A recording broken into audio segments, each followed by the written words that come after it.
On Daf 16 of Megillah, we get to one of the more intriguing characters in the Megillah, very side character, but that actually makes its way into a pretty prominent section of one of our most significant Purim songs, a guy named Harvona.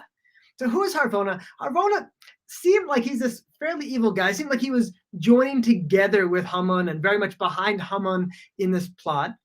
But at the end, he sees Haman is going down and like, I don't want to go down with him.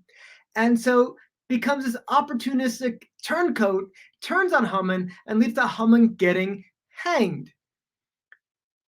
It's like, okay. But yet we have this tradition that says that Harvona is remembered for good. It's like, why do we remember this guy for good? I mean, yes, he was involved in having Haman, hanged at the end, but he only did it because it was good for him, not because he really thought that he was against Haman's plot. He was willing to benefit from Haman's plot as long as it was good for him. And now, when it was no longer going to be good for him, he's like, okay, well, I can benefit by changing sides. Is that what it means to be remembered for good? That you just change sides to whoever the winning team is, and you're always going to be the victor? Do we like that? One understanding of Harvona is this crazy idea that, this might have been Eliyahu, Elijah the prophet, who we say just always appears at the right place at the right time.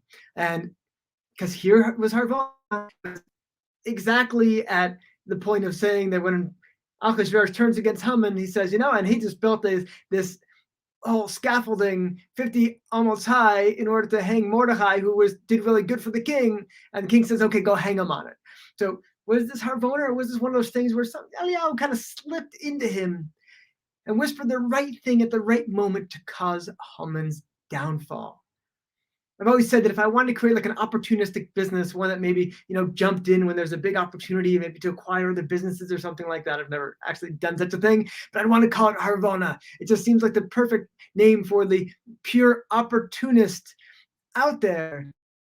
To me, that we say Harvona is remembered for the good. I mean, had he been on the Jews' side when things were going well and then turned against us when things were going bad, we certainly wouldn't have remembered him for good. But it seems like we're going to remember him for good just because he was on our side at the end, when things were already kind of turning our direction. It's an interesting way of seeing this intriguing character.